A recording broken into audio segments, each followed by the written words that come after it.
Okay. So, Washington served 2 terms, decides to step down and not seek re-election, and gives a farewell address, though, where he is sort of imparting some advice to the young nation. And one of the things he said is, I really fear and hope that we don't develop into geographical sections where we have one section whose interests diverge significantly from another section. That is precisely what happens here. A process known as sectionalism, where we have a north and a south that have become so fundamentally different and have so interests that are so completely divergent from one another that we're ultimately going to end up with a civil war. Not necessarily inevitable, but we're going to see a series of crises that are temporarily diffused through compromise, but the compromises never hold for very long, some more than others. The fundamental issue that will be driving all this is the question of whether slavery will continue to expand westward or not. As we're going to see, look at the map. America has acquired a lot of new territory by the end of the 1840s. You see the large portion of the Louisiana Purchase territory remains unsettled. It's Indian land. But the U.S. has also acquired Texas, the entire, what is now American Southwest, from Colorado and Montana down through California and Arizona. Those that acquire that land, it acquires in a war with Mexico, and it stemming from an issue of where the Texas border was supposed to be. And then you can see too, through negotiations with Britain, they split portions of the Northwest there up into British Canada, North and South, and America has acquired the Oregon country. Again, I put it to you plainly, the overriding issue driving this overall sectional crisis is whether or not, the question of whether or not slavery would be allowed to expand into those territories. Think about it. Do we have precedent for slavery expanding westward from its original states? Has that happened? Well, the original slave states would have been from Virginia on down to Georgia, so by the point where we left off last time, had slavery spread west? Yes, after Indian removal into Alabama, Mississippi, Louisiana. So there is precedent for that. But do we also have precedent for Congress saying slavery cannot expand west? Northwest Ordinance. These territories are all free states. The point is, we have both precedents. So if we're talking about Texas, the Louisiana Purchase territory, California, and the rest of this Mexican cession territory, which precedent do you follow? This is the question that tears the country apart. And people like Abraham Lincoln are going to have radically different views on this question than people like old crazy eyes here, John Calhoun of South Carolina. This is just review from the last lecture. To remind you that yes, America had put a stop to the importation of slaves from abroad in 1808, but that doesn't mean there's not a very lively domestic slave trade that extends especially into the Deep South after Indian removal and the creation of the Cotton Kingdom. Recall those 4 factors that converged to give birth or rise to the Cotton Kingdom. The removal of the 5 civilized tribes from the Deep South. Forced Indian removal. Opening up that land for white settlement and the realization that the soil of the Black Belt and the climate of the South was perfect for growing long staple cotton, which there is now a mass market for because thanks to the cotton gin, another factor, the invention of the cotton gin, cotton has become the go-to material in the textile industry. which is the original industry of the Industrial Revolution, which has taken off in England and has spread to the northern states of America. So there's a market for it, demand for it. And so when white people settle in Alabama, in Mississippi, and Louisiana, they can go to slave markets from Tuscaloosa to Natchez to Jackson and New Orleans and purchase slaves, many of which are being sold from the old tobacco and rice growing regions, as the market for those commodities dips, and as plantation owners sell off a lot of their slaves. And I asked you to imagine what's happening in those slave markets. Men and occasionally women too are imagining who they can be in life by literally imagining who they could buy, moving up in society by acquiring more property and human chattel. When you have social mobility tied to the ownership of human property, that's a pretty good example of you being a slave society, where the yeoman farmer imagines one day becoming a slave owner, where the average slave owner who only owns 2 or 3 or 4 slaves imagines one day being a planter, and where the planter one day imagines being among the most wealthy of all and owning 200 or 300 slaves, and so on. Every one of those people imagines moving up that social ladder through acquiring property in human beings.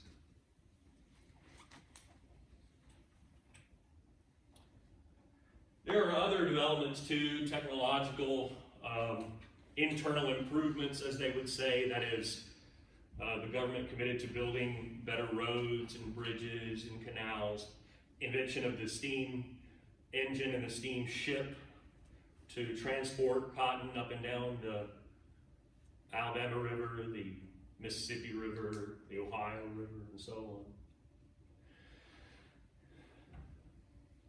That's a map I'd shown you before, showing the growth of both the slave population and cotton production. Here we are at sectionalism. A situation where, as I was saying before, you got 2 distinct geographical sections of a country with significantly different interests. And when it comes to what America is becoming, competing visions about what America would look like. As it grows into the West, as America acquires and settles territory to the West, the question is, what's that going to look like? As America fulfills what some people had been saying was its, what do we call it, or what did they call it when they envisioned America stretching from coast to coast? From the East Coast and the original states all the way to the Pacific Ocean. They said it was preordained, it was America's, starts with an M, manifest destiny. Well, as America fulfilled that manifest destiny, what will it look like? Well, if you're from the north, you have a competing vision, a vision that competes and even collides with that of white people in the South. White people in the South imagine that slavery will continue to expand naturally. The Deep South and the growth of the Cotton Kingdom set the precedent in their minds that with new land comes an expansion of slavery and the use of slave labor to till that land for cash crops to make money. And it's all very American, going back to the Virginia colony. That being said, if you're from the north, from one of these so-called free states, you look to the Northwest Ordinance and say, well, no, we have precedent for limiting the spread of this institution. And not necessarily because there are a whole bunch of people in the north who are anti-slavery. Not necessarily because we have a bunch of abolitionists in the north. But they don't envision handing over such power to the slaveholding elites of the South as to simply allow slavery to expand anywhere, particularly because if you believe in like a Jeffersonian vision of America or a Hamiltonian one, you might value the non-slaveholding yeoman farmer who could not compete in a West with big-time slave owners. His free labor would be worth nothing up against the power and wealth of these planters and their slave labor. And if you're Hamilton, you imagine free labor in industry. It couldn't compete with slave labor and manufacturing. So it is within the interest of the Northern vision to limit the spread of slavery, including in the West. This is doubly important because in Congress at the time, there is a rough balance of power between the North and the South. Meaning, if you were to look at the numbers of representatives in the House and the numbers of senators, it is roughly equal between North and South. If it were not so, if it were heavily weighted one way or the other, one section could push their agenda onto the other, right? But it remains roughly balanced. I want you to remember that because throughout these crises, there is an attempt always to maintain that balance of power. In other words, if you were to have a new state enter the Union as a slave state, you would have a vested interest in adding a new free state to balance that out. That all making sense? The two parties at the time, as you will recall, the Democratic Party had been created by Andrew Jackson, and the party that organizes in direct opposition to the Democratic Party, and that is the Whig Party. This is one of the most important points of this entire lecture. These are national parties. These are not sectional parties. These are not one party of the South and one party of the North. There are Northern Whigs and there are Southern Whigs. There are Northern Democrats and there are Southern Democrats. Does that make sense? These parties, the fact that they are national and not sectional, these are the cords that are holding the United States together. Imagine two separate sections as blocks being tied or tethered together by these ties or cords. That's what the Whig and Democratic parties are doing at that moment. And one of them's going to break. And when one of them breaks and the other one starts to break, that's when America starts to break apart. And we're going to end up with a civil war. When you see one party go away and another one come into its place that is a sectional party, that's when we're on the doorstep of civil war. But we're not there yet. That being said, look at this map. Presidential election of 1844. Note that it is not a sectional break or split. The Democratic candidate for president was James K. Polk. The Whig candidate is Henry Clay. Clay gets North Carolina, Tennessee, his home state of Kentucky, southern states, but look, he also carries Ohio and Vermont, Massachusetts, Connecticut, Rhode Island, New Jersey, Delaware, Maryland. It's a mix. And then for Polk, the winner, he carries not only states in the north like New York and Pennsylvania, but also the deep south states of Louisiana, Mississippi, Alabama, and Georgia and South Carolina. Does that help visualize that these are not sectional parties, I hope? Well, let's talk about our first sort of crisis that ends up being temporarily settled with a compromise. So, as you can see on the map, either the electoral map or this one, new portions of the Louisiana Purchase territory are finally being carved out and made into territories that will then become states. Among the first of them is Missouri. People had begun settling on the western bank of the Mississippi River, across from where now the city of St. Louis is, many of them coming from Kentucky and Tennessee, and bringing with them slaves. And so it seemed natural that Missouri would enter the Union as a state in which slavery was legal. But remember what I said about the balance of power. What would you need to do if you allow Missouri to enter as a slave state? Right.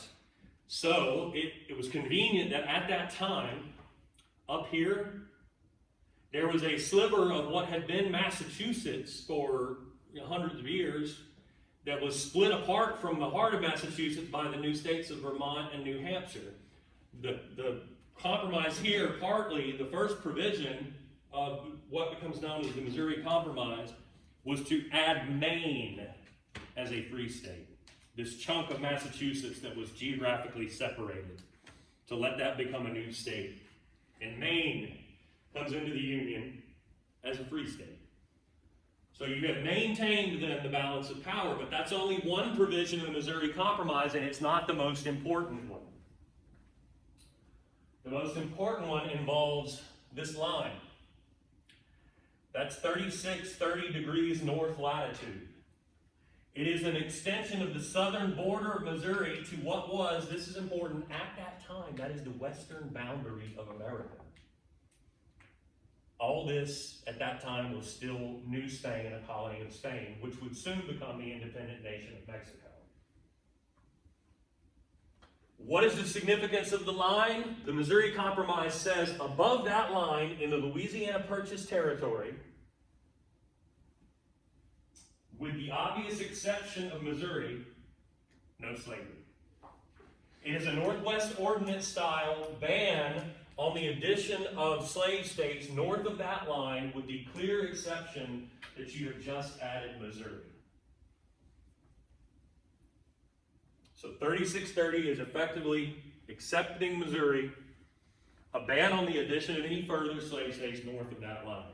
Of course, that had the potential in the long term to obliterate the balance of power. So you have to understand that people are thinking that it is not likely that any of that country, any of that land would be becoming territories or states anytime soon, and they were correct, because it is controlled by the Sioux and Comanche and other Native Americans.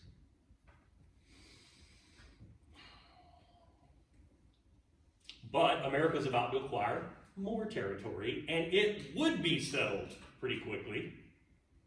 Some of it already settled by Texans and Mexicans. All that makes sense? Yeah. No? Yeah. Oh, okay. I was going to say, which part? All right. Speaking of the young nation of Mexico, the United States eventually finds itself at war with that nation in the 1840s. Why is that? Well, Texas was part of Mexico. It had been part of New Spain. The Spanish at one point, and the Mexican government at one point, had encouraged at times white settlement in the eastern reaches of Texas, the grasslands where you could farm cotton and you could raise cattle, and to help develop that area. And so there's a lot of Anglo-American white people in eastern Texas who at one point become disaffected of or come into disagreement over certain things with the Mexican government and end up seeking their independence from Mexico, which they achieved eventually, and we have the creation of the short-lived independent nation of the Republic of Texas. So who got their independence again, you said?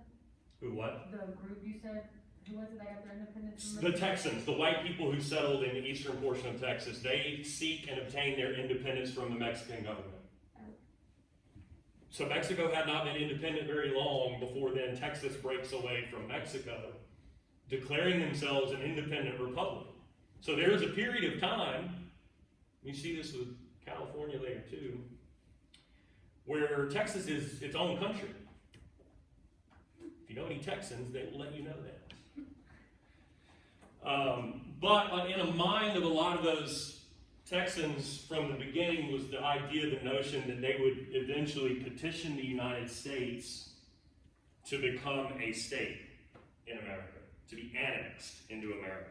And that happens pretty quickly. So Texas was only an independent nation for a short period of time. Texas enters the Union. It's a slave state. They're able to add a free state, and then Louisiana purchased territory to balance that out, maintain a balance of power, no problem. The issue becomes, where is the Texas border, or what constitutes Texas? There is disagreement between America and the Texans on the one hand, and the Mexican government on the other. According to the Mexican government, this, what we would now call East Texas, where Dallas and Houston are, that was Texas. And the Mexican government ought to still control all of this, and it of course still controls all of that. But you can see in the shaded region what's disputed. The United States and the Texans claim the border was the Rio Grande or the Rio Grande, and the Mexican government says, no, it's the Nueces River here, and we still control all of this. Well, much of this is desert plain, but this is not necessarily, and that becomes the area of interest where both sides send troops to sort of stake their claim, not unlike we had seen with Washington a couple 150 years before. And when you have two sets of troops wandering around, marching around, sort of preening and making a show of force, it's very often a recipe for the outbreak of hostilities, as was the case here. Of course, the U.S. goes to war in that area with the Mexican army, but uses its naval strength to invade at one point the eastern shore of central Mexico, here around where the present-day Mexican state of Veracruz is, and to march on Mexico City, the capital, which they do, and at which point the Mexican government agrees to sign a peace treaty, which the United States insists include the sale of, well, of course it would include settling the issue of the Texas border in favor of the United States, but it also includes the forced sale of all of that. All of those that become, all that territory that become the American Southwest. Those are the states, other than Florida, or meaning flowered in Spanish, flowered land. Those are all the states with the Spanish names that you may not even think about as Spanish names. California, Nevada, obviously New Mexico, Arizona, Colorado. Utah's an Indian name, but that's part of that territory as well. That is a vast territory. And unlike with the Louisiana Purchase, almost immediately Americans began moving out there, in some cases, especially in California, forcibly displacing the Mexicans who lived on that land, depriving them of their land rights. And then by the end of the 1840s, people really began flocking, especially to central California. Why? Gold. Gold is discovered there in 1848. A lot of it. And eventually in other parts of that area, silver too. You have the San Francisco football team, the 49ers, they were called, were rushing out there in 1849 to prospect for gold. So pretty quickly, again, we have this question. Will slavery be allowed? When those lands become territories and become states, will they be free or will they be slave? What are we going to do? And California is up first because that's where most people were moving. So we have a debate about what to do here. And these are the various positions in that debate. Now, some people argue, why don't we do what we've done going back to Mason-Dixon line, Northwest Ordinance, the Missouri Compromise, 3630. Why don't we just extend the 3630 line from where it stopped to the coast? And you could ban slavery from here and allow it to expand here. Well, that's not what they do.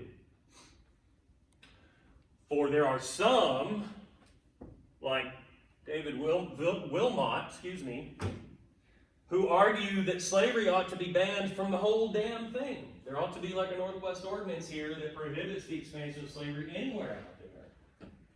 The people associated with that notion, some of them become known as free soilers, with their mantra being free soil, free labor, free men.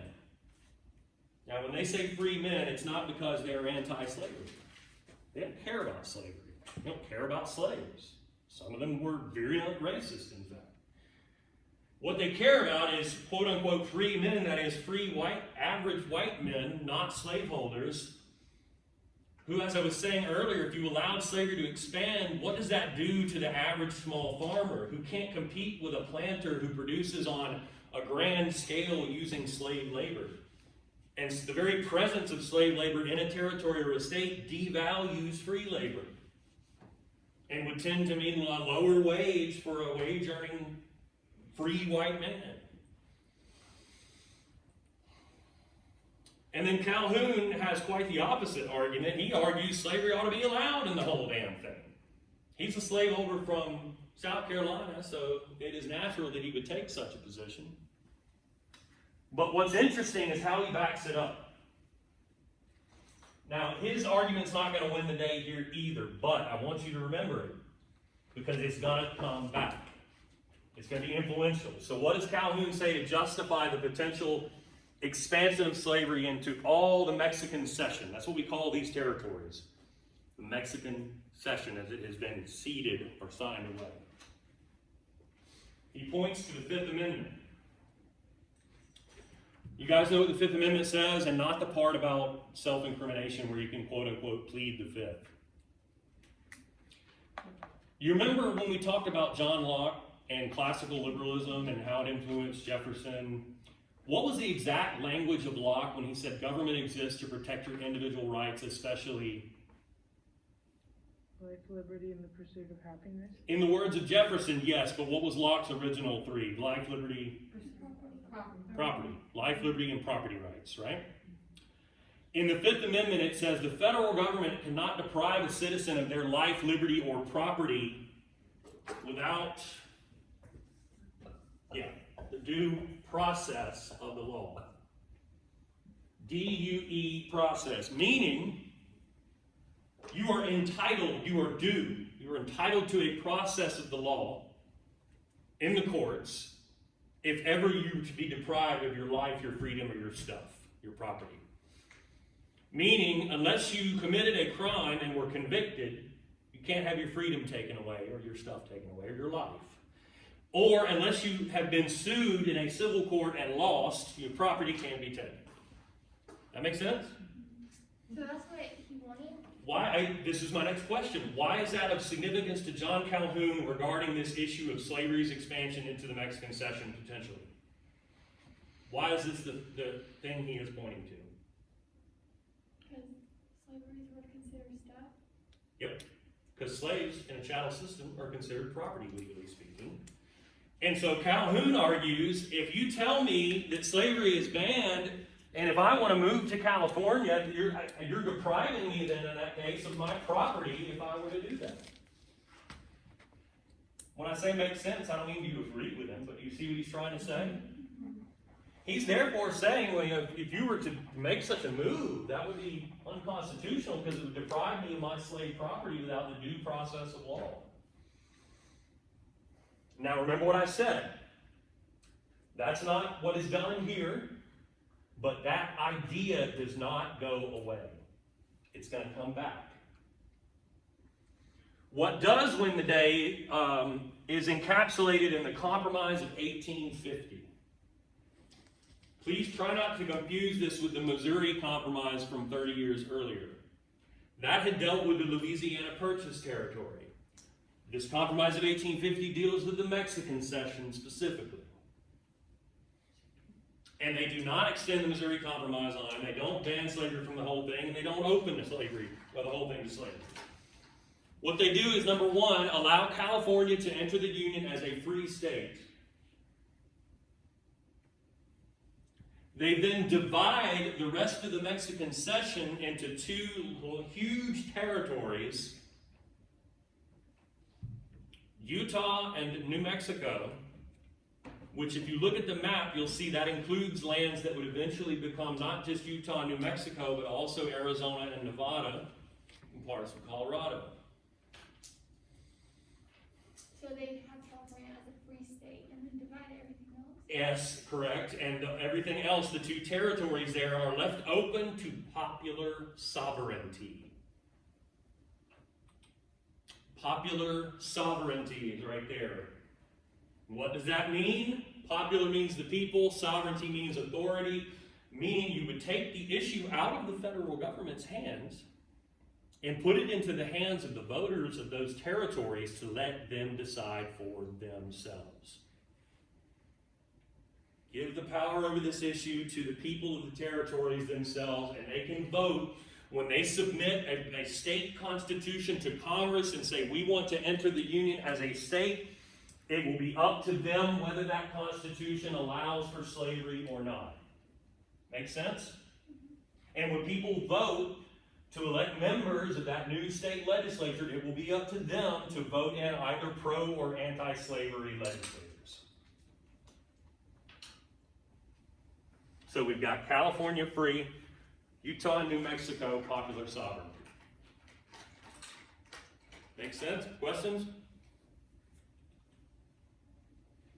That brings us into the 1850s.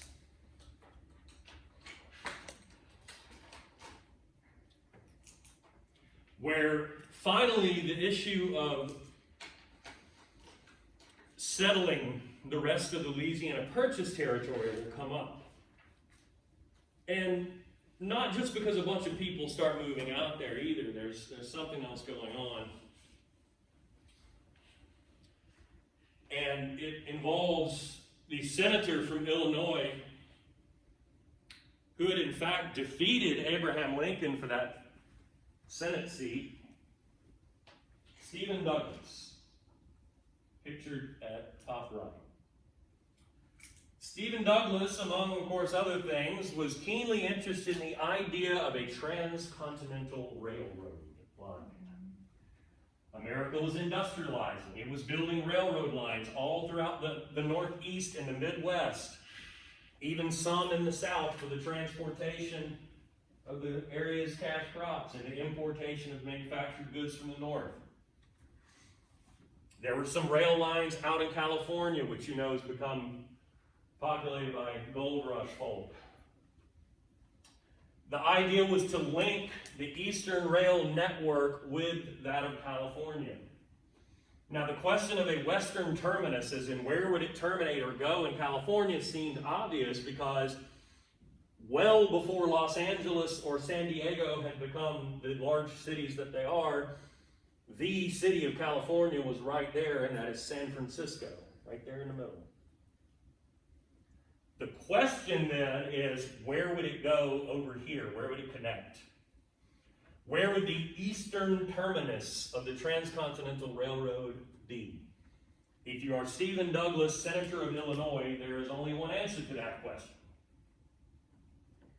For the relatively young but already immensely important city of Chicago sits right there on Lake Michigan in the northeastern corner of your state of Illinois, quickly becoming the hub of this entire region, which is also connected to the northeastern region by way of the Erie Canal and the Great Lakes. So Douglas imagines transportation of people and goods from San Francisco to Chicago, into the Great Lakes, across the Erie Canal, down the Hudson River, and into the Atlantic Ocean. Perfect. And of course, it could go on rails out of Chicago throughout the Midwest, into the South, etc. Now, there's a couple problems with this, potentially. Number one, if you are from the southern section, either in Douglas, by the way, is Democratic Party, but remember they're Democrats north and south, so he might have some of his southern brothers in the party who would support his plan. But what about the Whig Party, especially Southern Whigs, or maybe some Southerns in his own party that didn't agree? Where might they want the eastern terminus to be? Yeah, in the South, obviously. It was beneficial to them to have it come to, say, St. Louis there, and then you could get goods down the Mississippi River, or to New Orleans, right? So it would run like this, or it would run like that. How does Douglas maneuver on this? Because there's another question here. This is, what you're seeing is what's going to be eventually. The reality when this question is being batted around is this. And so if Douglas were to say, we're going to have a transcontinental railroad with the eastern terminus of Chicago, where does that railroad line go right through? Unorganized territory, meaning no territorial government. It is controlled by various groups of Native Americans like the Sioux, right? It's Indian country. It is, for Americans, lawless. You cannot build and maintain a railroad right through the dead middle of Sioux country or Apache country, right? So what would have to happen, in other words, for Douglas to be able to pull this off? You'd have to organize that territory into capital T territories that would then become states. And why would you encounter massive opposition from Southerners on that possibility? Why would Southerners object strenuously to the idea of all of that becoming actual states? Because it would all be free states because of the 3630 ban by way of the Missouri Compromise. So there is immense Southern opposition to Chicago as the eastern terminus. How the hell did Douglas pull it off? Douglas suggests the question of what if there was no Missouri Compromise anymore? What if we did away with the Missouri Compromise? And what if we sort of quietly throw it in the trash? What if then we created two territories, formal territories, Kansas and Nebraska, encompassing much of the American Great Plains and several other states that would come to be out of that eventually. Here's the key, that he gets Southern support by saying, no more Missouri Compromise means no more 3630 line, means we can open those territories to popular sovereignty, which means the possibility of slavery expanding into those territories. That makes sense?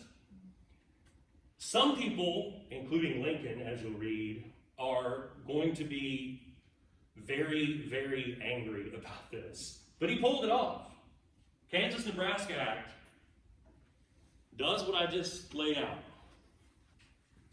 It explicitly repeals the Missouri Compromise, at least the provision about 3630. Obviously, you're not going to kick Maine and Missouri out of the Union. And it establishes two new territories, Nebraska and Kansas, which would then be open to popular sovereignty. The people who move there will decide. The effects of this, it's hard to overstate the effects and the significance that this has. If you were to look for any one singular event, kind of how I started describing what becomes the revolution by starting with the 7 Years' War and the treaties that end that war. If you were to look to any one single event and say, I can draw a direct series of lines from that to, in this case, the Civil War, this is the event. So what all does it do? Well, of course, it opens up the possibility to the expansion of slavery because you repealed the Missouri Compromise, which had held the United States together on this issue for 34 years at that point. And there are a lot of people, like I said, including Lincoln, who are going to be very upset about this. Lincoln is a member of the Whig Party from Illinois. But this got support. Kansas-Nebraska had the support of Southern Whigs to go with Southern Democrats in Douglas's party. So Lincoln is very angry at members of his own party for supporting this. In fact, this is the thing that spells doom for the Whig Party. Kansas-Nebraska kills the Whig Party. The Whigs can no longer agree on these issues regarding slavery's potential expansion, in that people like Lincoln will not get behind the idea of even popular sovereignty in a territory that had been for 34 years branded as free, or to be free whenever it was settled, right? So we've got the death of the Whig Party, and then what actually happens on the ground in Kansas. Now, most of the Nebraska territory was firmly in the hands of Native Americans, and they hadn't discovered gold up there yet, so it's not really of any particular interest to anybody. Kansas, on the other hand, is fertile, flat farmland that was not so firmly held by Indians and would be open to immediate settlement. And a lot of the people that move into Kansas are slaveholders from Texas and Missouri and Arkansas and such. But a lot of people who are stridently anti-slavery encourage people to move there and settle there, even pay for this and sponsor them, if you will, so they can go there and vote against Kansas becoming a slave state. These people all have guns, and they're going to end up shooting them at one another, and the territory of Kansas is going to devolve into a low-grade civil war of its own, half a decade before the Civil War. Guerrilla warfare. Neighbor on neighbor, in other words. You guys know this word, as in guerrilla, not guerrilla? Like an irregular war of not armies, but regular people, more or less, engaging in ambushes and executions and the like, right? That's what's going to happen in Kansas. Which, by the way, you're going to end up with two camps in Kansas, two governments that claim to be the legitimate government of Kansas, one anti-slavery, one pro-slavery, both of which that submit constitutions to Congress, and the American Congress has to decide which one's legitimate.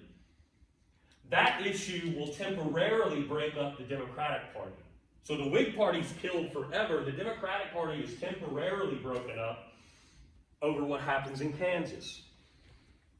Finally, among the effects or the significance of Kansas, Nebraska, some of the northern Whigs that no longer had a party, and no longer had a political party affiliation because the Whig Party's gone, they decide to link up with those free soilers I was talking about, along with a group that at that time was relatively small but very committed, and that is people who are abolitionists, who believe slavery shouldn't be legal anywhere. So you have abolitionists, free soilers, former northern Whigs, all of whom agree that slavery should not be allowed to expand into the western territories, all of whom oppose the Kansas-Nebraska Act, and all of whom get together to form the Republican Party. Lincoln and others formed the Republican Party and committed to, above all else at that time, preventing slavery from spreading to the western territories, possibly somehow reversing Kansas, Nebraska, and so on. Does all that make sense? Think about this. We have one piece of legislation that has more or less directly led to the death of one political party, which I said was, as a national party, the cords holding the nation together, the temporary breaking up of the other one, a low-grade civil war in the territory of Kansas, and the creation now of a sectional party. Obviously, no Southerner was going to be in support of a party whose primary mission was to roll back Kansas, Nebraska, restore 3630, and prevent the spread of slavery into the western territories. That make sense?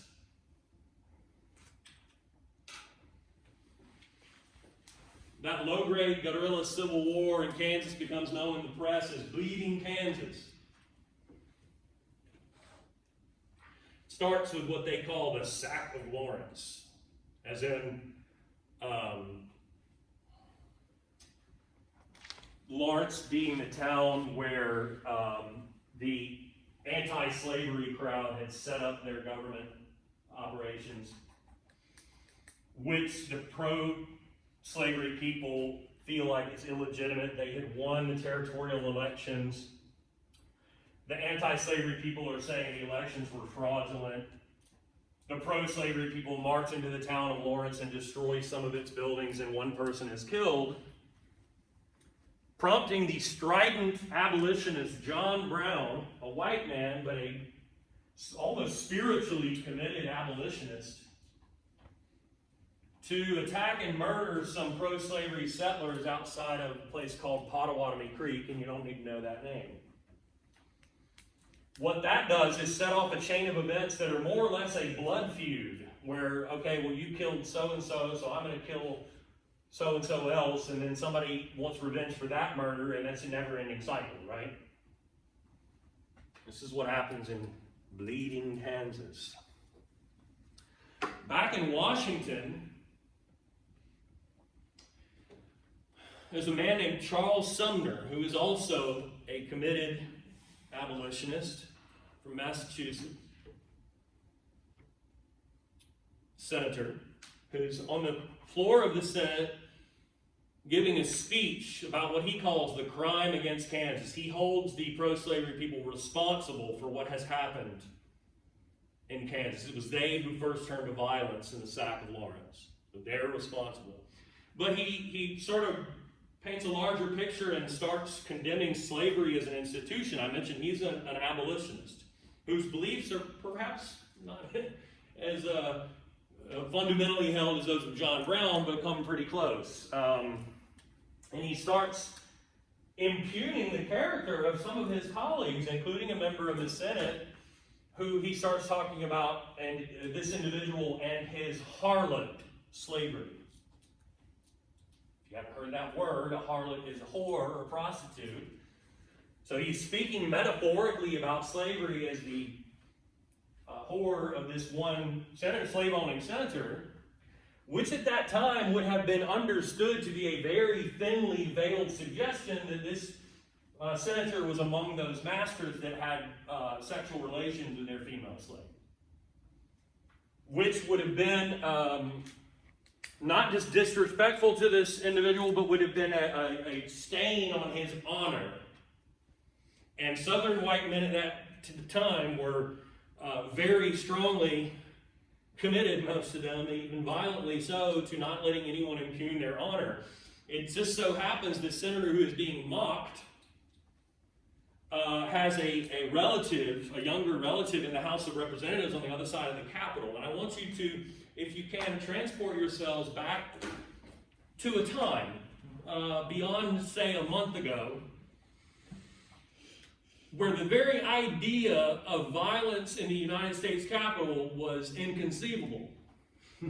Regrettably, we live in a day and time where it has become very real.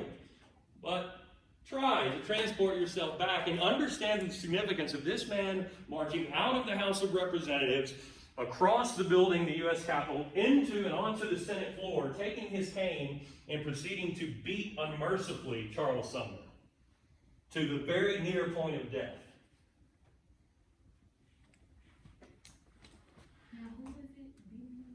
The guy's name who carries out the act is Preston Brooks. You don't need to know that. He's a member of the House of Representatives. His, I think, uncle was the senator the slave-owning senator who's being mocked by Sumner. And you don't need to know his name either, most especially because I can't remember which one it was at the time, at the moment. The important thing to remember is it's Sumner who's giving a speech. Sumner gets beaten nearly to death on the floor of the Senate. So this violence has extended from Kansas to the very floor of the Senate, which I think blew a lot of people's minds. The press has a little fun with it and calls it Bleeding Sumner. And Bleeding Kansas, and now we have poor old Bleeding Sumner. And members of Congress start showing up at the Capitol armed with guns and knives, lest something similar happen to them. And again, prior to a month ago, that would have been unthinkable. People feeling like they had to be armed walking into the U.S. Capitol. Well, at this point, where are we time-wise? It is at this point that the Supreme Court decides to weigh in. As the Supreme Court will in American history from time to time do, they take one very specific case, often maybe involving a single individual or a single company, and they use that case to make a big pronouncement on some major issue. This case involves, in the immediate sense, a slave man named Dred Scott, who is from the state of Missouri. But who for most of his life traveled with his master or owner throughout the free states, like Wisconsin and Ohio, and marries and has children in those states and builds a family, with the thinking that he would perhaps one day be free. And yet when his owner dies and ownership of him, Dred Scott, passes on to, I believe it was the daughter of that owner, she has no interest in freeing Dred Scott. But he brings his case before a federal court and says, well, you know, I spent all this time under the laws of these free states, and I built this family of free people, ought I not to have the opportunity then to be free myself? And it makes it all the way up to the Supreme Court, and this is the case the court chooses to kind of jump in and weigh in on this major issue that has gotten to this point, which was slavery in the territories, right? And the issue now that has manifested itself more specifically as Kansas, Nebraska. So there are three major components to this decision. And I guess I'm going to have to start doing like a song and dance routine, because in the years I've been teaching this class, it is absolutely almost universal that people remember the first two and not the last one, and the last one is the important one. So let me stress to you, stop short of song and dance, but let me say the third component is the most important one. Think about it this way. Remember, this is a simple case involving the life and freedom of one man. And of course, I don't need to diminish what it meant to Dred Scott. To him, it was literally everything. But for purposes of U.S. history class, we are more interested in what the Supreme Court has to say about the big picture, right? So on the exam, you can tell me about Dred Scott all you want, but it's the big picture I'm more interested in. So what does the court say? Number one, they say Dred Scott is a slave, therefore he is, Dred Scott is a black man. Black man. Therefore, he is not, nor will he ever be a citizen. He's black, so he can't be a citizen. Think about that. Now, I don't mean to diminish the significance of these first components here.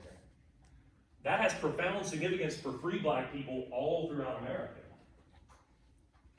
who consider themselves probably citizens of some sort. But the point in the court saying that was to say Dred Scott doesn't have standing to bring this suit. When the court says that, it means you come to the wrong place. And they could have stopped there. Anytime a court says you don't have what they call standing to even bring this in the first place, they don't have to go any further than that. But they did. Because remember, they're trying to use this as a vehicle for a bigger pronouncement. So what is component two? Well, they say Missouri is his home state. That's a slave state. He'll be a slave for life. Dismissing that he had lived X amount of time, married and had free children in free states. They said it doesn't matter. Missouri's your home state, slave state, you're a slave. End of story. Now, of course, they could have also stopped there, but they didn't. So what is this third component that I've stressed to you as much as I possibly can is the more important of the three? This is where they step in big picture. Here it is. They say Congress cannot make any law prohibiting slavery in the Western territories. U.S. Congress cannot make any law prohibiting slavery in the Western territories. What do you think their rationale for that is, constitutionally speaking, given things I have said in here today? What do they back that up with? Where do they point in the Constitution to support the idea that Congress could not make a law that prohibited slavery from the West? Fifth Amendment. Fifth Amendment. They borrowed John Calhoun's Fifth Amendment argument. Remember, I told you it will not go away. It had no effect on the Compromise of 1850, but here it is. In the Dred Scott decision, the court uses that rationale that the Fifth Amendment due process clause protects your freedom vis-a-vis your property, and if Congress were to prohibit slavery in any law from any portion of the Western territories, that would be a deprivation of the property rights of slaveholders. Make sense? Now, one last thing. Is there a law that we have looked at in the past, in the beginning of this lecture, where Congress, specifically, not the voters of a territory, but Congress prohibited slavery from a portion of the Western territories? Which one was it? It's been repealed, but it was there. Missouri Compromise. So the court is in effect saying the Missouri Compromise was unconstitutional. And let's bring it all around. This is like the end of a symphony. This is the finale where everything comes together. What had repealed the Missouri Compromise? Kansas-Nebraska Act. What the court is doing in Dred Scott is putting its stamp of approval on the Kansas-Nebraska Act. All those people that had joined the Republican Party and had thought they could work against Kansas-Nebraska or get it repealed or walk it back or replace it, Supreme Court has just weighed in favor of the Kansas-Nebraska Act. It is a huge defeat for people like Lincoln. Just to stress that sort of thesis statement of that whole fanfare again, Dred Scott is the Supreme Court's endorsement of Kansas-Nebraska. And you have a country that is divided with many people strongly opposed to Kansas-Nebraska. So that is hugely significant, as is what happens next, which involves the return of our old friend John Brown, who is not only a spiritually committed abolitionist, as I described him earlier, and a man of perhaps courage to the point of reckless abandon, What was the name again? I'm sorry. and a man with blood on his hands. Come back What was the name again you said? just now. Yeah. John Brown. Okay. Remember, John Brown had been one of those individuals instrumental in the beginnings of Bleeding Kansas. He had undertaken to get retribution for the sack of Lawrence. And he and his posse, if you will, had murdered a pro-slavery settler family, helping to set off that blood feud. And Brown will show up this time in Virginia, where he plans to emulate Nat Turner and the revolutionaries of Haiti and to seize a bunch of guns and go plantation to plantation, freeing slaves and building a slave army, which would then engage in revolution. This is about as committed as an abolitionist can be. Remember, I said he had courage to the point of reckless abandon, and only the very beginnings of this plot are successful. They do indeed seize a federal arsenal at Harper's Ferry. So they're able to get into a fort that has a lot of guns that they're going to use in their plot for revolution. What was it they seized? Guns, weapons. The problem is they don't ever make it out of there. Elements of the United States Marine Corps are quickly dispatched to the fort and are able to overtake it and capture John Brown.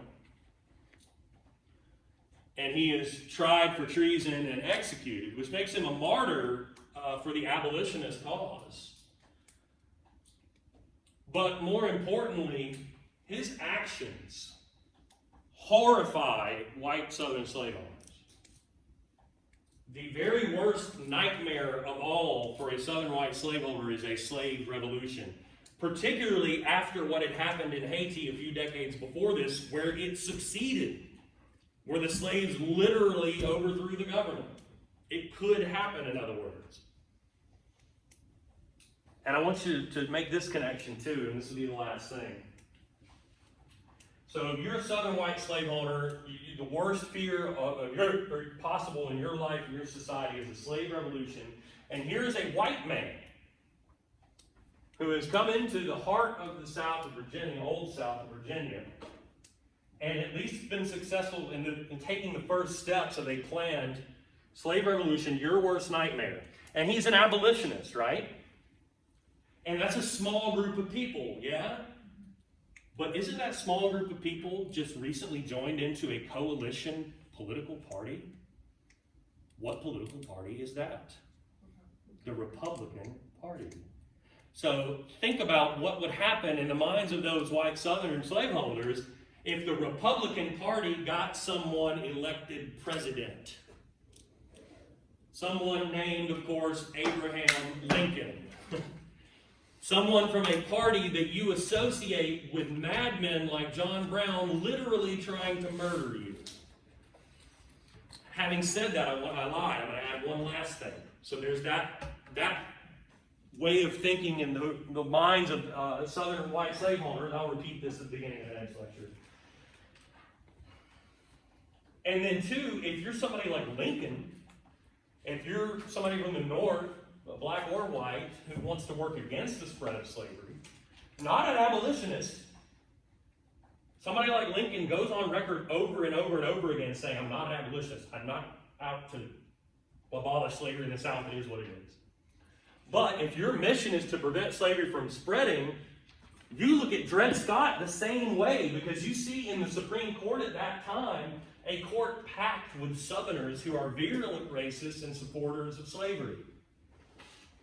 That would include the Chief Justice of the Supreme Court at the time. And you're starting to think there's a conspiracy of slaveholders to overtake positions in government like that and to turn the whole damn republic into a slaveholding republic. Think about this very last one thing. Think about the logic of the Fifth Amendment argument. If it was true that the Due Process Clause protects the slaveholders' ability to take their slaves into the territories of the West, where might they logically then argue they can also take them and settle down? States of the North, free states. They think you could extend that argument and say, well, slavery ought to be able to, if the Due Process Clause protects your slave property, across state or lines into a new territory, what's to say not a free state? My point here is that both sides are starting to think conspiratorially, in existential ways, about things that are a threat to their very fundamental values. That's how we get to civil war. That's what we'll do next time.